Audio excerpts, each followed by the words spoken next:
This is Echo Chamber, bite-sized horror that lingers.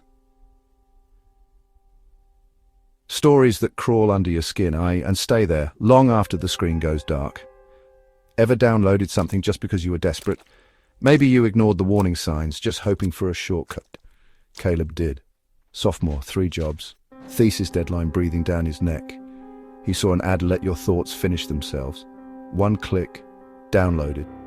He barely hesitated, thinking anything that could help was worth the risk. The app was called Mind Echo. It connected to his notes and, apparently, his mind. At first it was incredible. Caleb would write, "Industrial pollution is the..." and Mind Echo would finish, "Result of man's willingness to ignore the graveyards he builds beneath his own feet."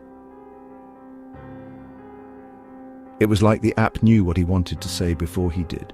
It was haunting, poetic, and somehow so right. The words felt like they'd been waiting for him, hidden in the back of his mind. Caleb started to rely on it. His writing leveled up. Even his professor said, "This is disturbingly good." He felt unstoppable, like he'd unlocked a secret power. But then the weirdness crept in. Little things at first, phrases that didn't sound like him, ideas that felt too dark, and one night he typed a grocery list. Eggs, milk, pasta. The app added rope, duct tape, gloves. The chill that ran down his spine was impossible to ignore. He laughed.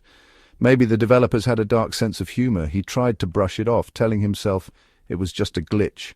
But then his journal auto-filled out of nowhere.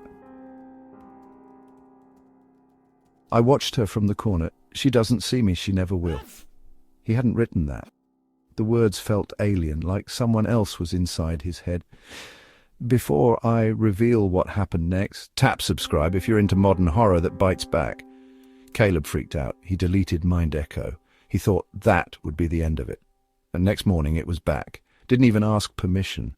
The icon just reappeared, like it had never left.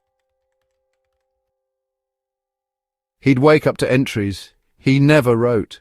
One night, his phone glowed at 3:12 a.m. New note: "She left her window unlocked tonight." But Caleb lived alone.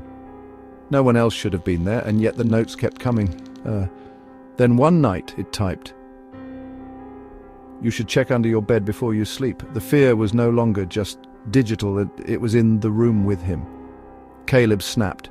He smashed his phone, replaced everything. He was desperate to escape, but the dread only grew.